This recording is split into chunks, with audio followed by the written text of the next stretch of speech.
Destroy the light and you destroy yourself. Dark cannot exist without knowledge of light. Nor light without dark.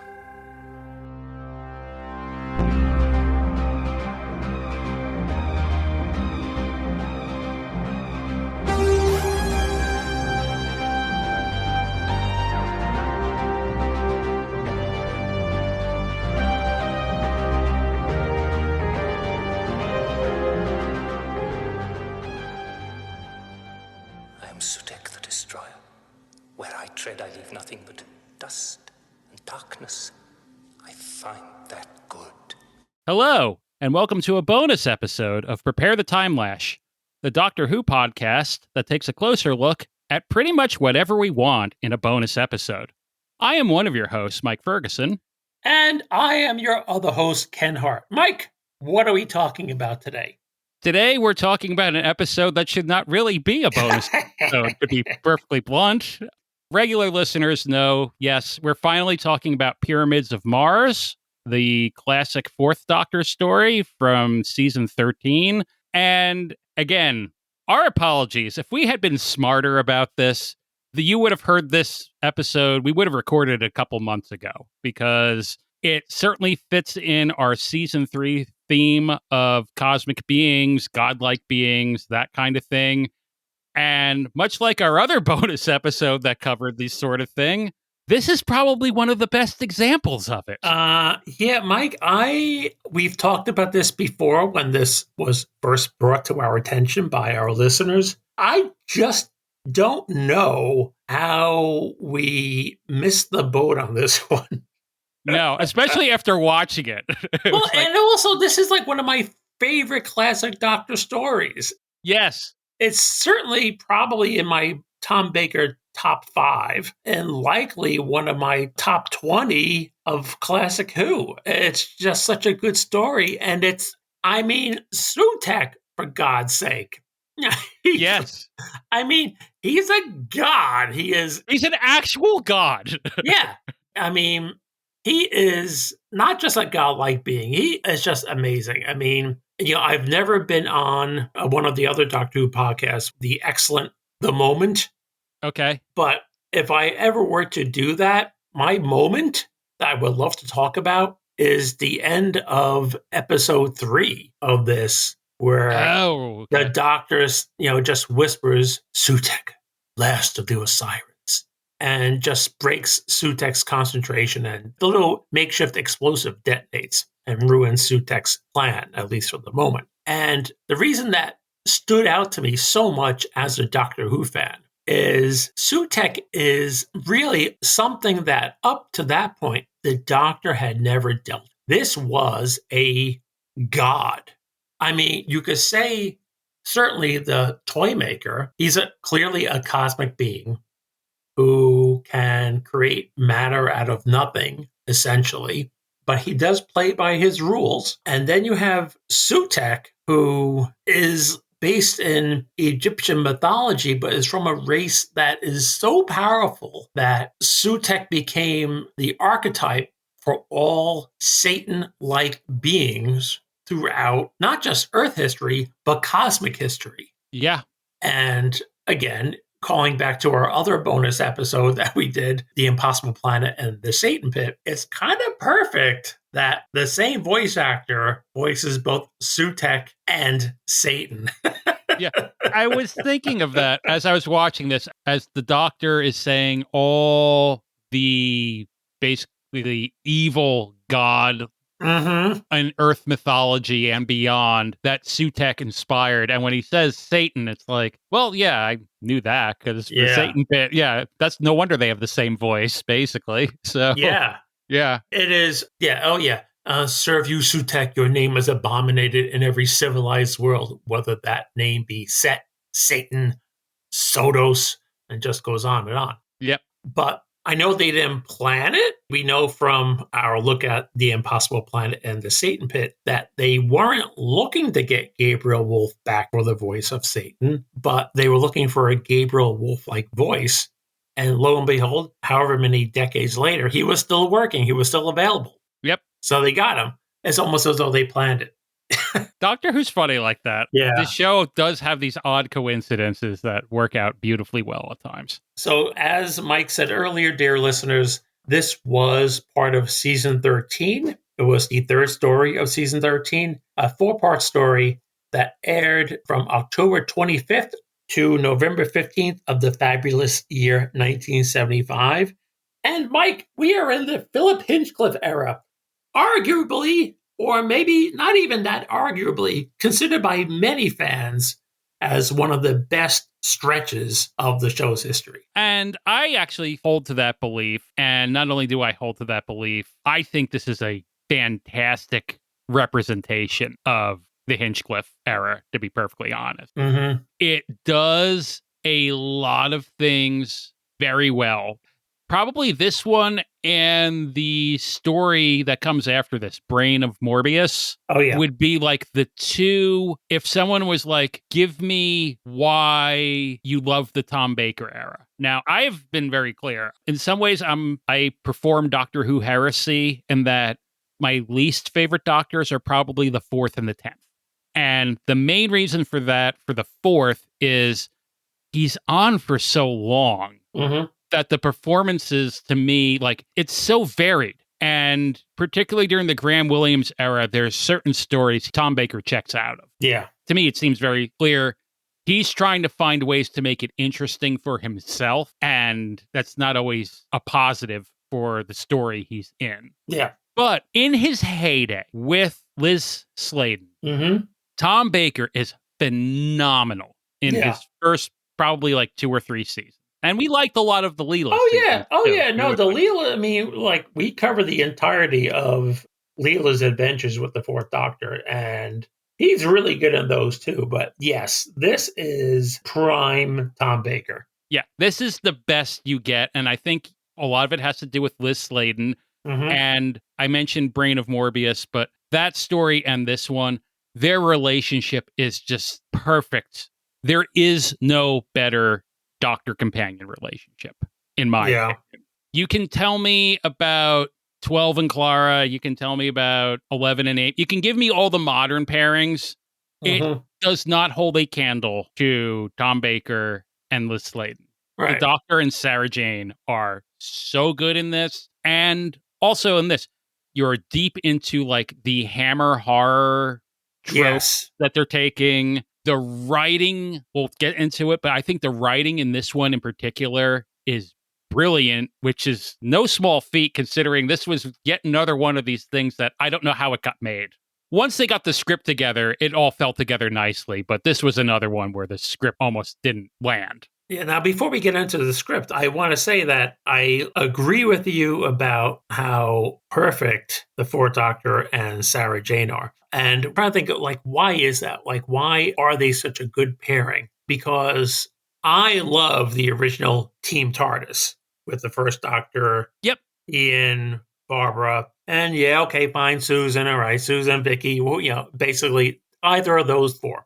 But the thing that makes it this Doctor and companion pairing stand out is that they treat each other as equals. Yes. And even though the Doctor is the one giving the orders, he gets kind of snippy with Sarah in some stories, including this one. He gets snippy with her a few times, but is still kind of playful. He's snippy with her.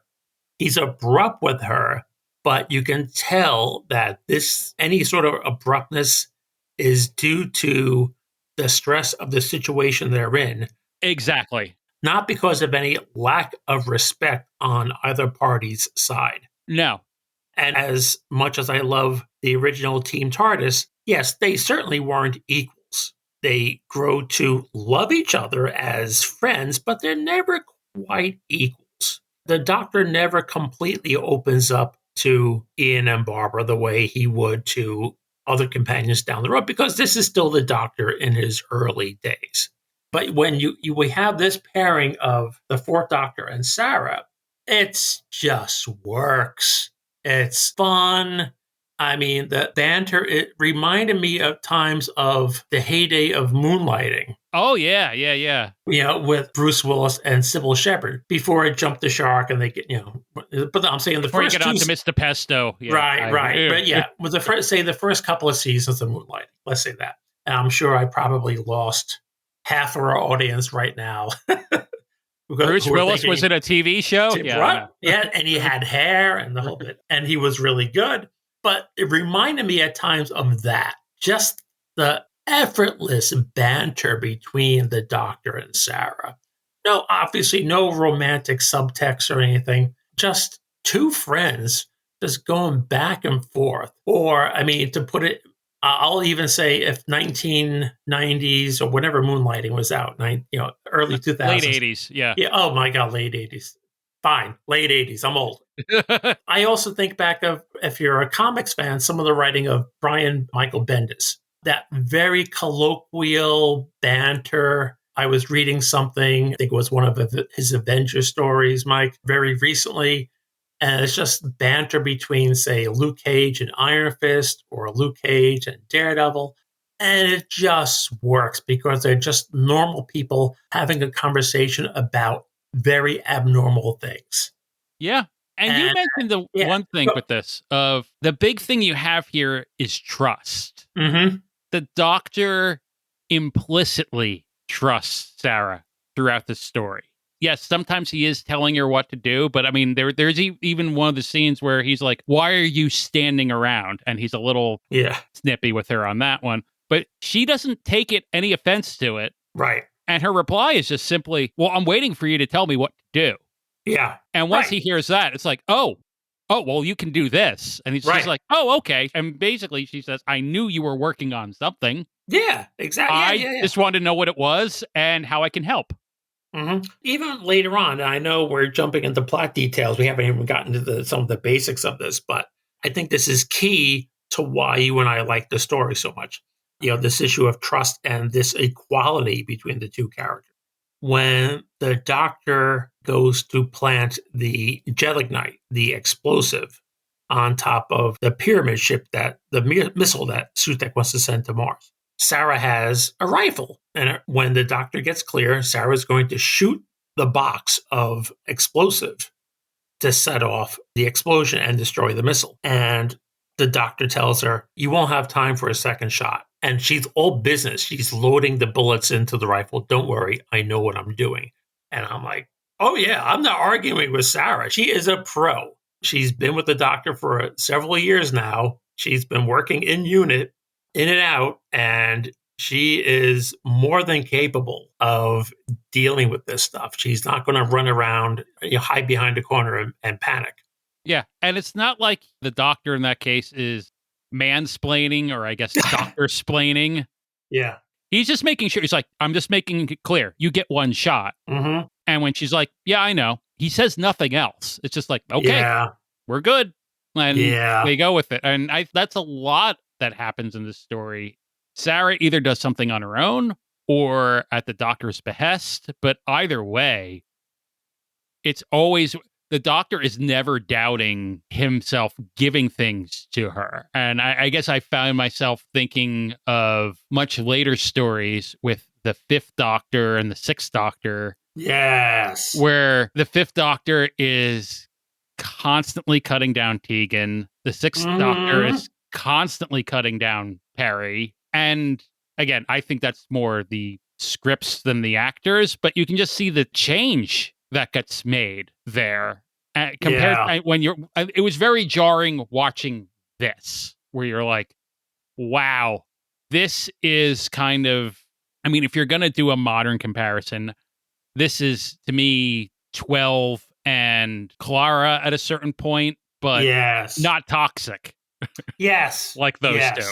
I mean, the 12th Doctor trusts Clara implicitly, but they have in some cases, he shouldn't. They have a very toxic relationship. And this one, I was like, no, this is that relationship, but healthy. Mm-hmm. Yeah.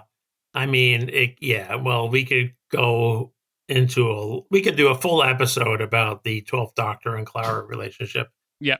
So, Mike, you were talking before I got us off on this interesting tangent about the Doctor-companion relationships. How did this story come to be? Okay.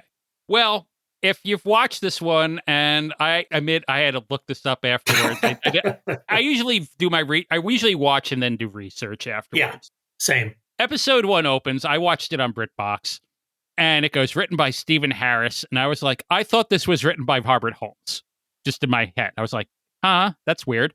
It was written by Robert Holmes. Stephen Harris is not a real person. It's a pseudonym, primarily for Robert Holmes. But this is going to be, I'll make this relatively brief, but listeners, you've heard this story before. Robert Holmes, script editor at the time, wants more new writers. Sound familiar? Of course, they all want new writers. I mean, RTD2 wants new writers. Yeah. So Holmes taps one of his colleagues who he used to work with, who is a television writer named Louis Griefer. And the reason he picks him is Louis Griefer, he knows, has a very keen interest in Egyptology. And Philip Hinchcliffe and Robert Holmes, when we say they were mining the Hammer horror movies, that's not an exaggeration or anything like that. They were mining them. They were just going, great, what can we do? Yeah. Earlier this season, they had Planet of Evil, which is Dr. Jekyll and Mr. Hyde. The next story, Brain of Morbius, is Frankenstein. This was going to be The Mummy. And since Louis Griefer has an interest in Egyptology, they go, hey, this might be right up your alley. Well, they give it to him. And Griefer comes up with a story that has a lot to do with food and grain production on the moon. Huh? And somehow, based on that, the Egyptian god Sobek awakens, the crocodile god who later makes appearances on statues in Lost. I know. Don't get me started, Mike. Don't get me started. No, we won't get started on Lost. But Sobek awakens and wants to replace the moon grain with this other stuff that is going to make the moon disintegrate or something. It's this really weird. If you read through some of like what they said was the story, it's bizarre. Like, I don't even know how. And it also sounds deadly dull, to be perfectly honest. So it's this weird story, and Holmes, I guess, grits his teeth and works with Griefer through a couple of drafts. They switch the whole thing from the moon to Mars. And then they just finally hit this thing where Holmes realizes this story is just hopeless. Griefer gets ill, so he can't do any more rewrites. And then later on, Griefer moves to Israel because he gets a teaching job there. Yeah. I mean, one of the weird things in this story, it originally included UNIT, and they were seriously talking about killing off the Brigadier in the story, which... Ugh. Okay. Why sure. No. Yeah. No. So, Griefer gets his kill fee, and Holmes realizes that he's got a few weeks to write the whole thing himself, which I swear we've done this exact same story like 7 times during this season alone, let alone whatever. So Stephen Harris, the writer, is mostly Robert Holmes. Philip Hinchcliffe, the producer, has a couple of ideas. Patty Russell has already been assigned as the director, so Patty Russell has some ideas. And I think one of the reasons we were talking about why the Fourth Doctor and Sarah Jane work so well is also at this point, Tom Baker and Liz Sladen are pretty much taking the scripts when they receive them and looking at the specific Dr. Sarah Jane scenes where the two are interacting. And they're actually rewriting small bits of them as well. They're not doing like wholesale rewrites, but they're doing things like, actually, I think this line would be better if it was said by Sarah Jane. Okay. Or this would be a good place to make a joke. Yes. Or they're not like changing what the actual story is, but they're just making these little tweaks here and there. So pretty much it's the 5 of them. Mostly, again, Robert Holmes, but the 5 of them come up with the script. I mean, a lot of the stuff in episode 4 is Philip Hinchcliffe. Yeah. Okay. Where they're actually in the pyramid with the puzzles and everything. So, yeah, to their credit, Robert Holmes still tells Griefer, if you want the writing credit on the story, it's yours. We'll put your name on it. And he just goes, I didn't do anything on what's being aired. So, and he already had his kill fee at that point. So I think he was just like, you know what? No, that's fine. And we had talked about this before, there are rules. Basically, Robert Holmes isn't supposed to be writing a story while he's script editor, right? Even though this happens all the time. So that's why we get Stephen Harris. Mm-hmm. And also why we get, you mentioned the Brain of Morbius, why we get Robin Bland as the writer of Brain of Morbius instead of Terrence Dicks. Right, because Terrence Dicks famously wrote that one, didn't have time. I don't forget what else he was working on. Didn't have time to rewrite it. And Holmes thought it needed a big rewrite. And by the time he was done with it for that one, Dix is the one who goes, just put some bland pseudonym on it. I didn't do anything with it. And apparently fell off the chair laughing when it aired. That's funny. Because he saw the credit. He was like, oh, God. Of course he did. That's very good. Yeah. That's very good. But yeah, I did see something else that, getting back to what you were just saying, with Liz Sladen and Tom Baker adding things in the final episode in the Martian Pyramid. There's a scene about halfway through where the Doctor and Sarah are following Scarman and the mummy servitor.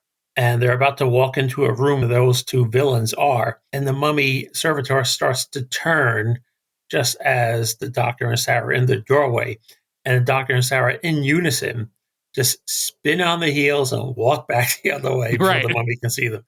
And they said that was something the two of them did. They didn't clear it with the director ahead of time. They just thought this was good. It was apparently based on something they had seen in a Marx Brothers film. And they thought it was cute. And it is. It's great. It's great. It works really well. In a very serious story, it provokes a chuckle. Yeah. And I think that's one of the reasons this particular story works so well is it is a very grim story with a lot of high stakes, and it's very dark in certain points. So you do have moments of levity like that. Something I know they changed a little is also there's a scene when they're looking for the explosives. Oh, yes. And Sarah finds a thing basically of like C4 sitting on a shelf and just tosses it at the Doctor. And he catches it and he's like, that could have blown us to Kingdom Come. And she's like, oh, sorry. Yeah, she goes, he goes, ah, she catches it. Sweaty gelignite is highly unstable. One sneeze could set it off. And so Doctor slowly puts it down. Sarah says, sorry. And the Doctor says, is there anything else up there? Nope, empty. Maybe he sneezed. And the Doctor just glares at her. And this is the kind of thing that we were just talking about, just this banter between the two of them. Yeah, and that was improv. Yeah, I believe it totally. Yeah, the two of them worked it out, and they were like, let's just do it. If we have a take, let's do it. So that's a lot of it. And I think this is the kind of story that needs those moments. Yeah. So other little things that worth pointing out is this story, the TARDIS set comes back. Oh, yes. The TARDIS hadn't been seen since Pertwee. Yeah, I mean, it's funny. I hadn't thought about that until you brought it up. But because, nowadays we watch all these Who stories out of order. And so I know what the TARDIS looks like. I don't have to think about what the TARDIS in the early Tom Baker years looked like. But I had totally forgotten that, yes, it's not shown at all. They never show the interior his entire first season. Yeah, that's wild. Yeah, I didn't think about I was like, no, that can't be right. I was like, no, you just see him going into the blue box. You never actually see the TARDIS console. So yeah. The other thing too, Mike, that I read is that this is the first time since Robot that we saw a different costume for the Fourth Doctor. Yeah. He's now wearing this burgundy long coat as opposed to the coat he had worn in all of his previous stories. Yeah, that red shorter coat that he used to have. Yeah. One other thing I think worth mentioning is a lot of the exterior takes place at an estate which is called Stargroves. Okay. Which was this big mansion that was owned by Mick Jagger. And I don't know if he was a Who fan or I couldn't really find much detail of how that came to be or why, but Mick Jagger basically was like, yeah, I'm never there. Film, do whatever you want. Yeah. Which is nice because I'm guessing those are studio sets for like the interior. That's not the sure. actual, but the outside shots, it's very nice looking. So it's like they got a real gift with that one. Oh, yeah. And there are quite a few outside shots. Yes. Yep. So overall, Ken, this is clearly one of our favorites. So spoilers, we're not really going to surprise anybody with how we feel about that. But overall, what's your take on this story? From the very first time I saw the story back in the 70s, in those Time Life syndicated days, I just love this. I mean, I am a big Hammer horror fan, so anything involving Egyptology, mummies, I'm going to eat it up. And this was fourth episode, just blows me away. I mean, it's so good. There are a few elements in the first three stories where, okay, you can quibble a bit about the pacing. I would love to have a long conversation to understand why the mummies were designed the way they were. Okay. Was ever a thought about having a maybe faster looking mummy who didn't look like the mummified corpse of a 1975 Arnold Schwarzenegger? But that aside, it's such a good story. And again, that fourth episode is like, the stakes is so high. This kind of gets back to what I was saying before about that, the way that episode 3 cliffhanger comes about and then leads right into episode 4.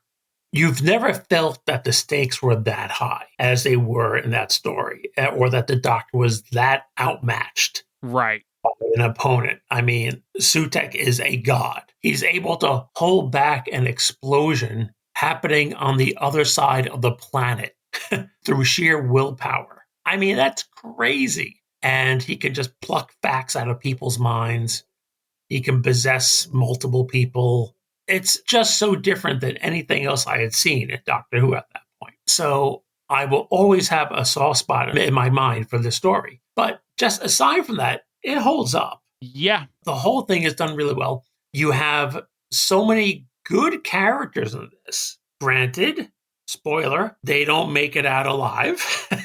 No. But that doesn't mean they're not good characters. And you have good character actors in these roles. And what should be like little throwaway scenes. And again, the kind of scenes that you would not see in modern day Doctor Who, where everything has to get done in, like, say, 50 minutes, basically. While we may sometimes complain about the pacing of some of the classic Who stories, because they have to fill in the episode lengths, the story isn't that deep to begin with. You also get in these classic stories these great character moments that the modern Who often doesn't have time for. Yeah, I mean, it's this weird mix of the classic show. The story isn't long enough for 4 or 6 parts. Correct. But the modern show, a lot of times, how many times have we said recently, I wish this was a 2-parter? Yeah. Or I wish this was, there's not too many I would go, I want a 3-parter. But I mean, there's so many stories where it's just like, okay, they burned through it. It was like, this needed a part 2. Yeah. Because it needed time to breathe. Right. And I will say that for this particular one. Like you, this is one of the first Tom Baker ones I think I saw. This is for me, early 80s. And I loved this story. I thought it was phenomenal. And I confess, I haven't seen this one in a while. Okay. So for this podcast, I was going, I really hope this isn't one of those ones where I'm like, oh, why did I like this again? Because I have a few of those. Oh, yeah, we can counter that. Sure. I have a soft spot for a few stories that are objectively terrible. I know they are, but there are either characters or scenes, or it just spoke to me at age 13 in a way that I'm never going to lose that feeling. Yeah. But in this case, one of the things that really struck me, which I didn't really notice before, is considering they wrote this on a very tight deadline, it's a remarkably good script. Mm-hmm. And I'm always amazed, even in comparison to other ones in this era, of how well Robert Holmes ties up plot threads or addresses issues. Yeah. And one of the things, I guess we can get into it now, but it's not on purpose, but it sets up the unit dating controversy. Dun, dun, dun. Malcolm, Malcolm, I need you to send me one of my father's incident files. Codenamed Chroma. 70s or 80s, depending on the dating protocol. But I think in this case, it's smart. Mm-hmm. The only thing that if you want to say they screwed up, and I don't think they screwed up, I think John Nathan Turner and Eric Sayward screwed up in Mawdryn Undead because they wanted that damn golden jubilee or silver jubilee. Yep. Or whatever it was. Whatever. So they're doing all this in 1911. That's where they are. Sarah conveniently is wearing one of Victoria's dresses during this. Yes. So it kind of fits the whole theme.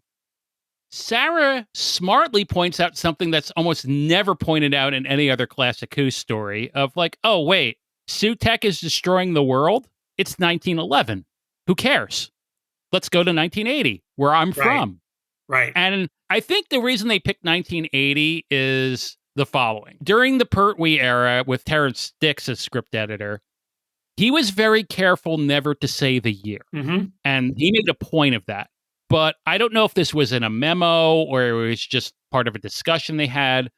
The assumption was things in a Doctor Who story are set 5 years in the future. Right. So it's near future. It's not far away, but near future. So it was always exactly. Because you had in the Pertwee years, you had missions to other planets going on, like manned missions to deep Mars, space, Mars or whatever, So obviously that hadn't happened yet. It wasn't going to happen that year in the real world. So yes, it was always kind of a common assumption that Doctor Who, when they have the quote unquote contemporary stories, takes place in the near future. Right. So if you're even going by that 5-year logic, this story airs in 1975. Right.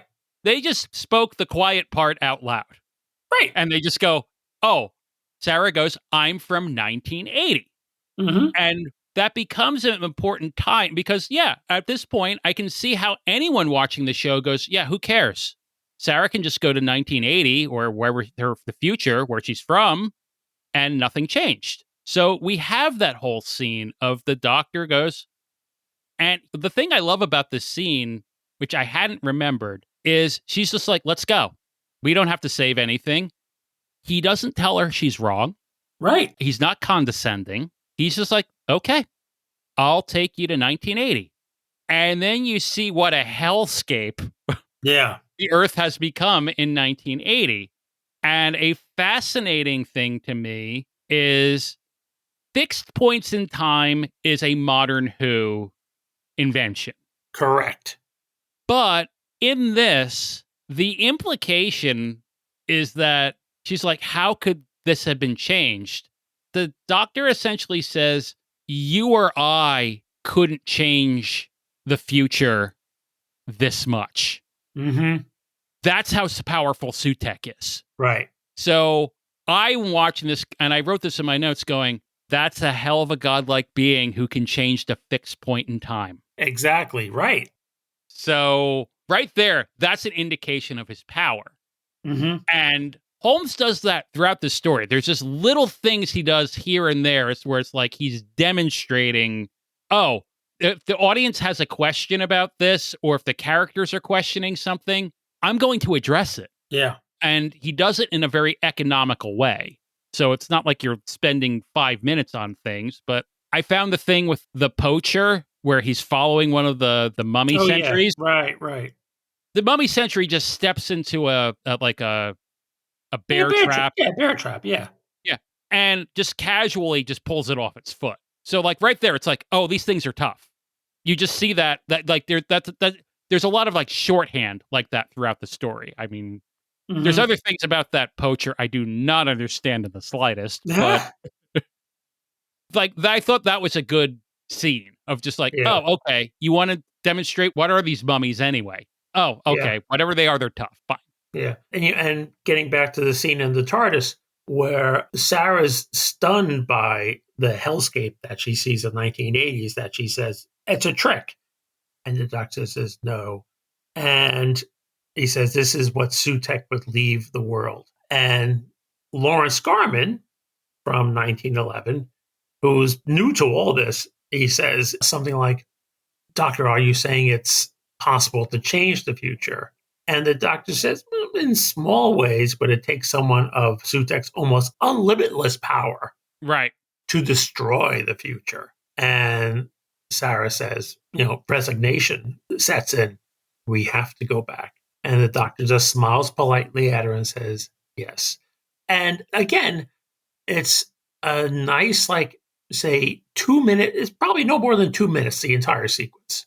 Yep. And it's probably 2 minutes that they would not have spent in Modern Who because they wouldn't have had the time for it. But it's, it would have been like a throwaway line. And I think it works so well because you get such a better sense of these characters and these relationships. I mean, even when I think about this story, one of the things that comes to mind to me right away is the relationship between Lawrence Scarman and his brother Marcus, who's been possessed by Sutekh since the opening 30 seconds of the story. Right. The whole story opens with Lawrence Scarman.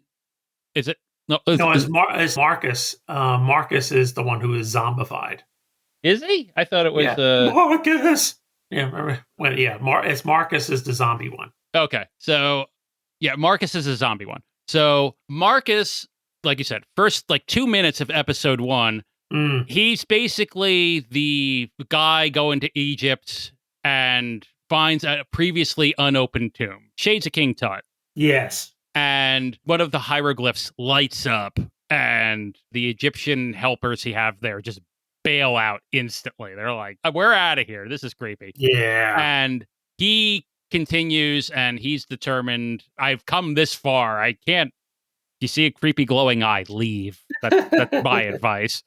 And that's when he's possessed by Sutekh. So They imply a couple of times, oh, well, he's dead. And I was like, I don't think he's dead because he keeps having memories of his brother Lawrence and he keeps having, but I think the implication is just once Sutekh's done with him. Oh, yeah. He's gone. We've been talking Call of Cthulhu a lot, but it's he failed all his sand checks. He's just a puppet. And the second Sutekh takes his consciousness away from Scarman's body, he's done. Yeah. But it's while Lawrence gets the whole time travel thing, he grasps it because he witnesses it. He's in the TARDIS when this happens. He understandably can't quite give up on his brother, even though the doctor tells him that Marcus is an animated cadaver. Right. That is moving about only through the will of Sutekh. And Lawrence won't give that up. And he tries really hard. And there's that tragic scene where they actually meet up. And he says, Marcus, you must remember me. I'm Lawrence, your brother.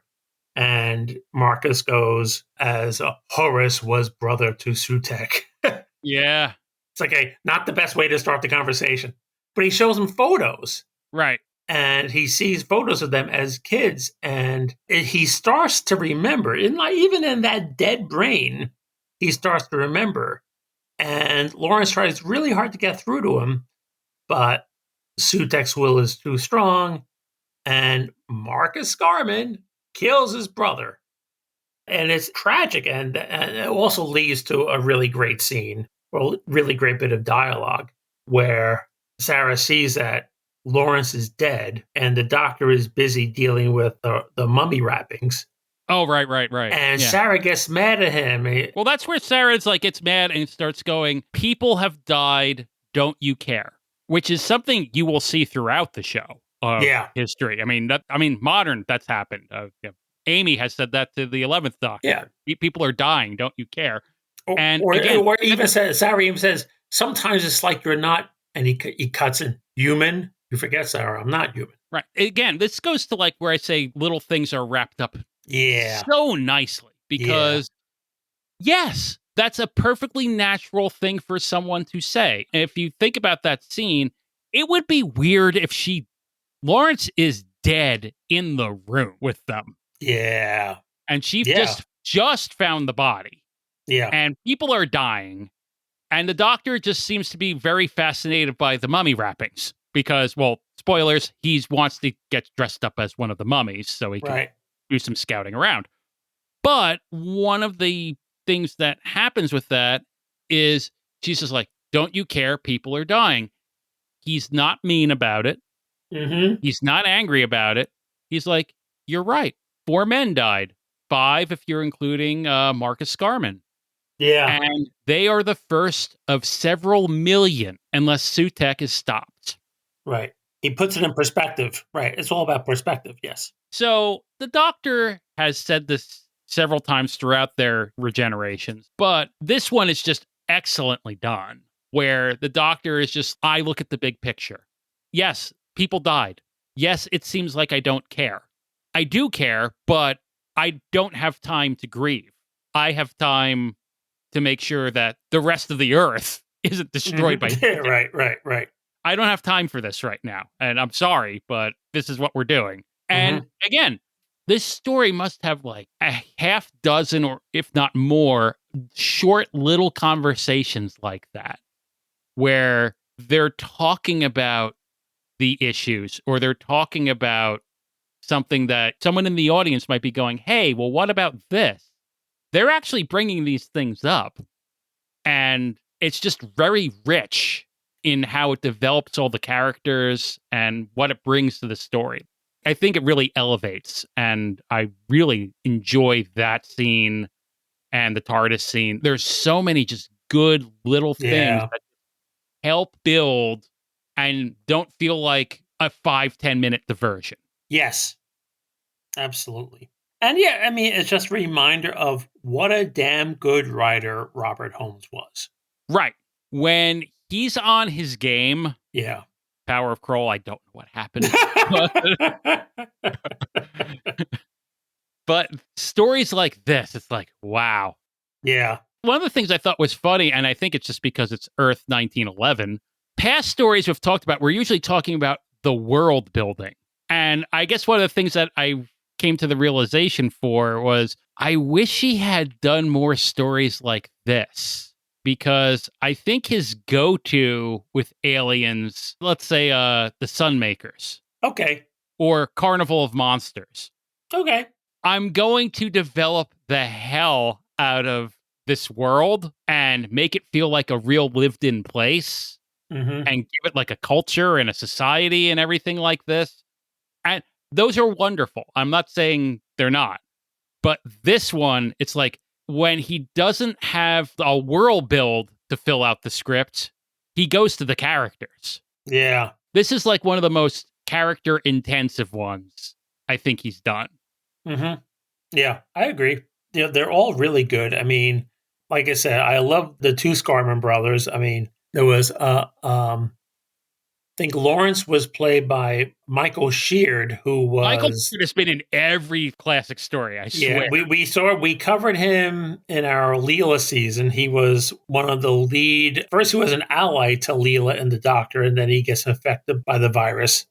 And that he becomes like their main adversary throughout the rest of the story. But, oh yeah, he's really good. He was in Castrovalva. Yes, that was it. Yes, Castrovalva, right. He's in Remembrance of the Daleks. Oh, God, that's right. Yes. He's the principal at the school. Yep. He's in The Mind of Evil. He's in like so many of these stories. Yeah. And he's very good. One of the things I love about his character, is the fact that Sarah just kind of like throws the quip at him of, I'm from 1980 at him, and he does the typical, you're both nuts at the beginning, which he should. He should. But then one of the things I love is then he has that little weird thing with the wheel, which is like his own little radio telescope. Yeah. And the Doctor starts going, oh, so you did this, and you did that, and you did this, and that's what it does. And you just see his eyes widen. Oh, yeah. And it's like, oh, this guy knows what he's talking about. And then you just get there's a couple of other things where it's like the Doctor says or does things that give him more reason to trust him. So by the time he actually enters the TARDIS and can see that it's dimensionally transcendental and bigger on the inside, he's in. Oh, yeah. It's like, okay, I'm buying into this. Which I want to say, most stories, it's either the character who meets the Doctor does not trust the Doctor until the very last possible second, which seems weird, or just instantly trust the Doctor for like no discernible reason whatsoever because the Doctor's talking crazy. Or Right. you would think they would think the doctor is talking crazy. He is very good in this at just being skeptical, but willing to believe. Mm-hmm. Mm-hmm. Yeah. And Marcus, the actor who played him, was it Bernard Archer? Was that the actor, Yeah. Mike? Yeah. Yeah. Oh, yeah. He's really good. He's so gaunt.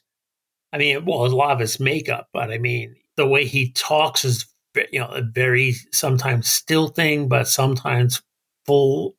Like even how he moves, he's yeah, kind of stiff and he's awkward at times. Yeah. I mean, you can see him trying to look around for like when he's looking for like the priest hole and stuff. I mean, he's doing it in a way that doesn't. He's moving so awkwardly. It's like, yeah, there's no natural movement there. Yeah. It's very slow, very stilted. Like he doesn't make any quick turns. He takes these very kind of slow, almost like 90-degree turns. Yeah, he's very good. Well, I think we should get into one of the jewels of this, and that's honestly, that's Sutekh. Yes, please. Let's talk about Sutekh. One of the things which I don't know why they made this choice, but I think it's great, was the imprisonment of Sutekh means he can't move. Yeah. So, I mean, it's a bold choice to have a godlike being who is capable of destroying the earth and much, much more, if he's to be believed, who never moves or barely moves, and for the most part, speaks in a normal speaking voice. Yeah, very calm. Yeah, oh my God. There's a couple moments where he raises his voice, but they're pretty few and far between. I mean, for the most part, he's just very calm and still. Yeah. And I think it's a tribute to him as an actor and that voice of his, that he's that menacing. And let's not forget, the mask is cool, but he's in a mask. Yeah. You can't even see the actor's eyes. Oh my God. Yeah, you're right, Mike. Face. You're right. It's all in the voice. It's all voice. You cannot see his expressions. You cannot see anything. It's just him talking, and he is so damn scary. And it's like, I think we kind of talked about this before when we covered The Impossible Planet and the Satan Pit, when we mentioned him. It's this velvet voice.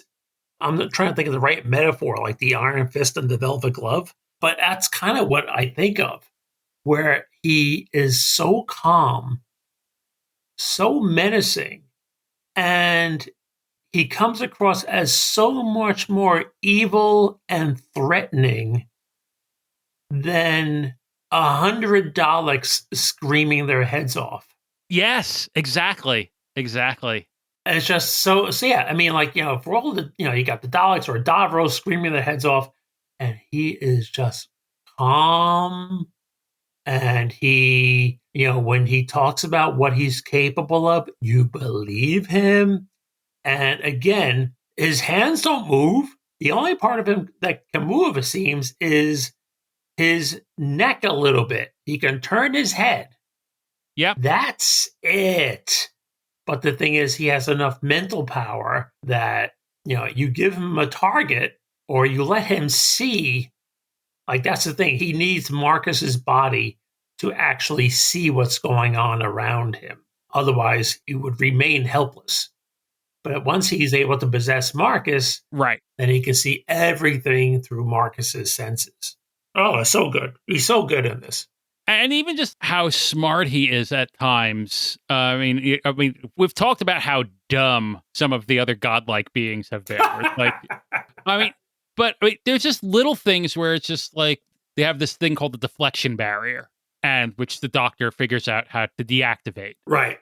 And Scarman, his puppet, is just like, I don't understand. I don't know how they did that, because humans do not have the knowledge to shut down the deflection barrier. And Sutekh is just immediately, there's an alien here.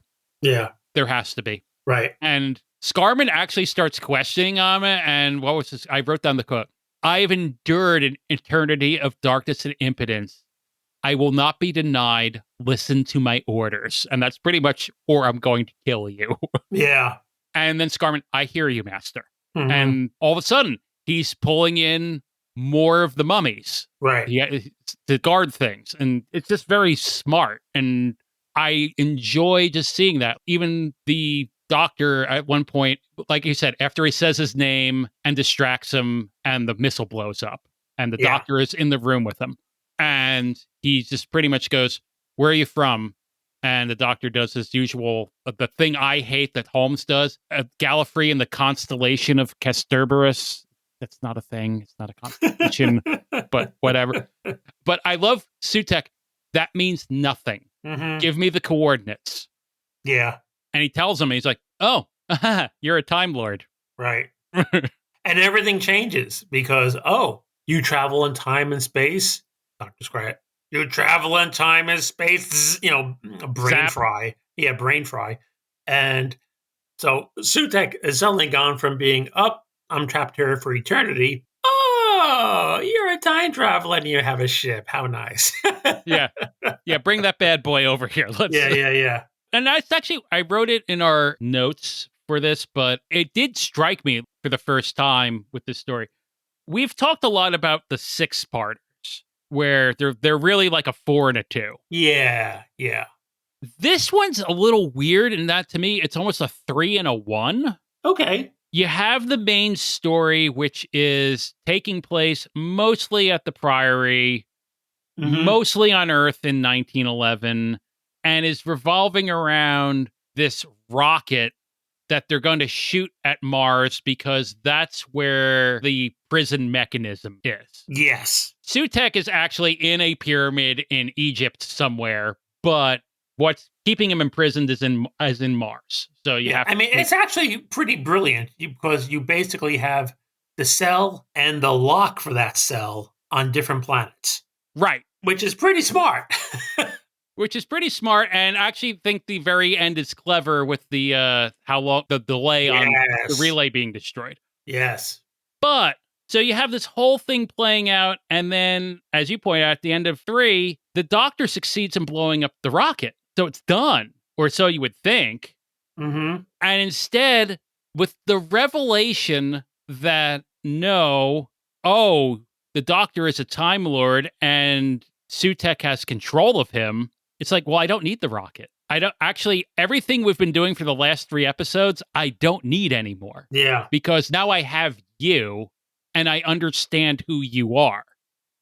So it almost becomes this 1 episode story right there. I think that's an interesting and kind of brave take. It's like, okay, because it does pivot a little bit from what's been going on, but it works so well, it doesn't matter. Yeah. I didn't really think of it as a 3 and 1 because almost as though in my head, everything was leading to them going to Mars. I almost, on some, subconscious level, for a story called The Pyramids of Mars, I almost feel that from the very beginning, at some point, they're going to end up on Mars. Oh, you'd hope so. Otherwise, this is one of the worst named stories of all time. Damn budget cuts again. They cut Mars out of the script. And so it didn't really bother me that much. I don't think it really bothered you. I think you were just kind of making a note of it. Yeah. And I think maybe since we've seen so much of that one room where Marcus speaks to Sutekh, it seems like half of the story takes place in that one room. I'm quite happy for a change of scenery by the time we get to episode 4. And again, this whole thing with the puzzles in episode 4, provided apparently by Philip Hinchcliffe, who suggested a lot of them. Like the logic puzzle. Oh, I love that logic puzzle. With the 2 guardians, one of whom will always tell the truth and one of whom will lie. And the Doctor has one question to ask. Oh, yeah, it's great. And, it's kind of been, that sort of riddle has popped up in enough things, enough variations in pop culture that I think a lot of people know how to deal with it now. But watching this at the time, I'm like, oh, that's brilliant. I love that. I even like that they called, like, Sarah does a callback to the Exelons. Yeah. Where it's like, oh, this is like the Exelon pyramid or whatever the tomb was, where in a Death to the Daleks. And the Doctor's like, oh, yeah. And again, it's one of these nice things. I had forgotten she said that. And I'm just like, holy moly, they are really going for continuity here. So, I mean, it's like, I know they generally didn't, but in this story, for some reason, they latch onto it. Or we pay attention.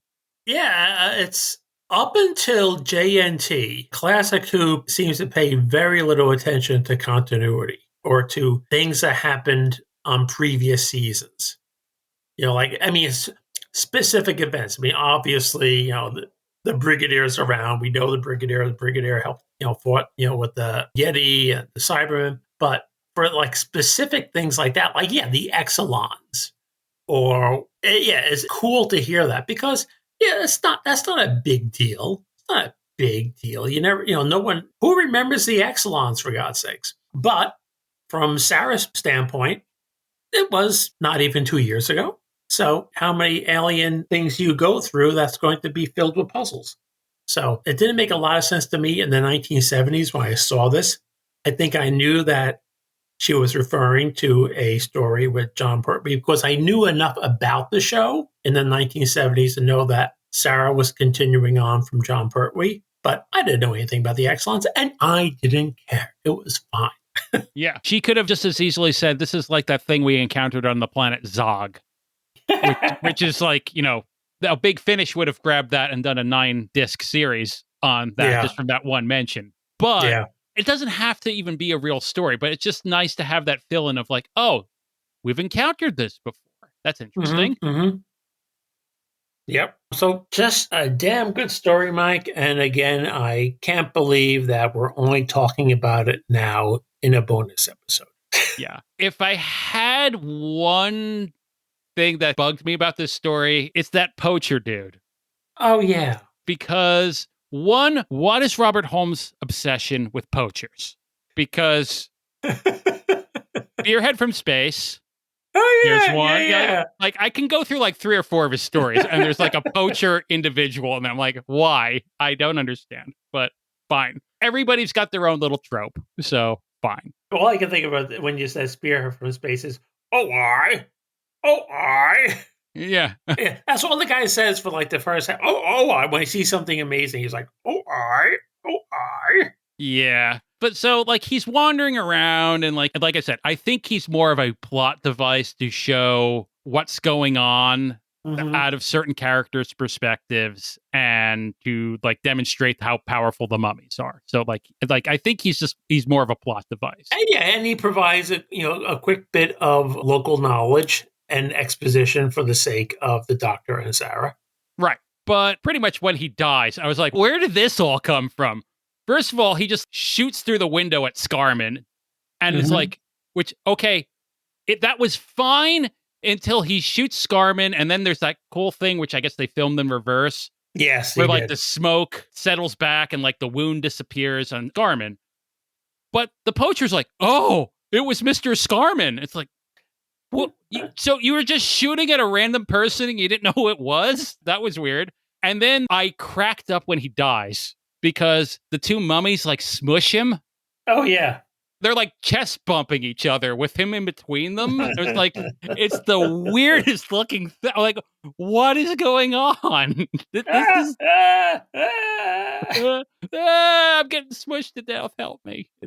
Oh my. It was just kind of like a random non sequitur as far as I was concerned. It was like, okay, and you're gone. Yep. Fine. Yep.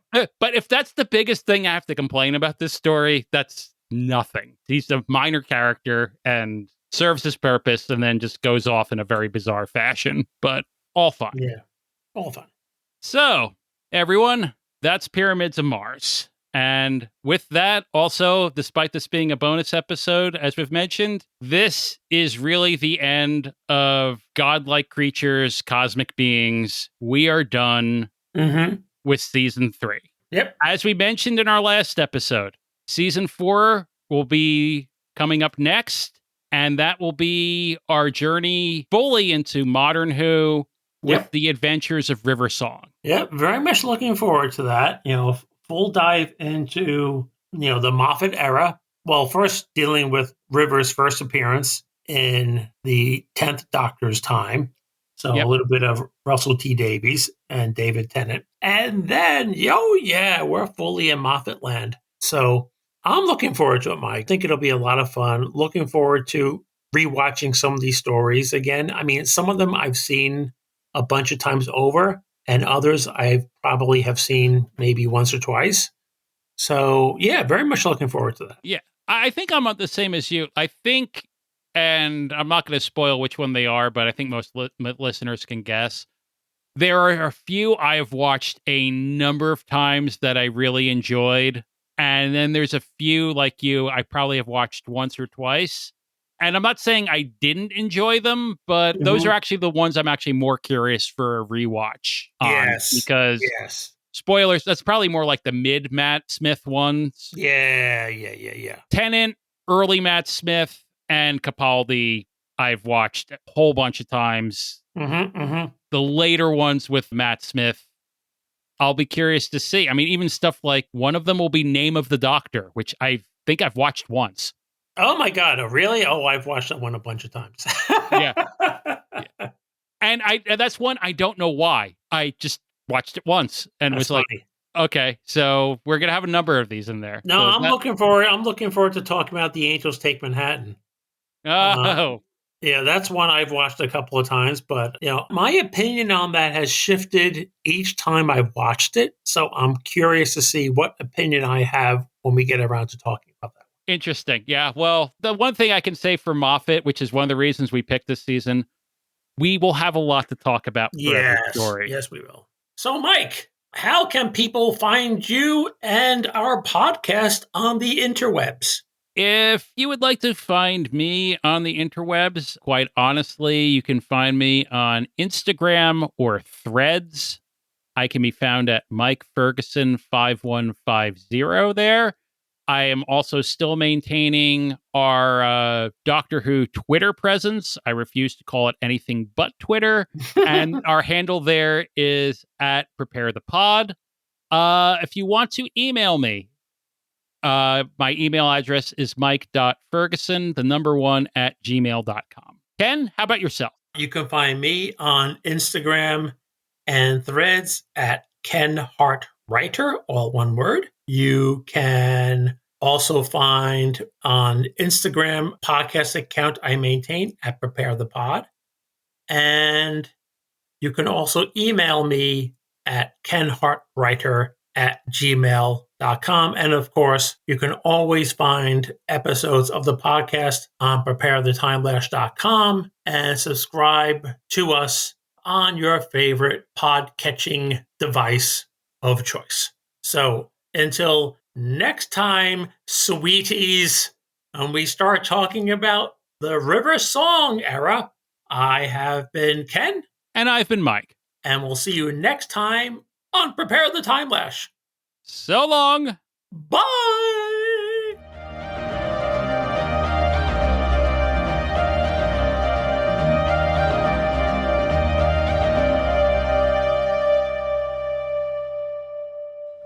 Well, bless my soul.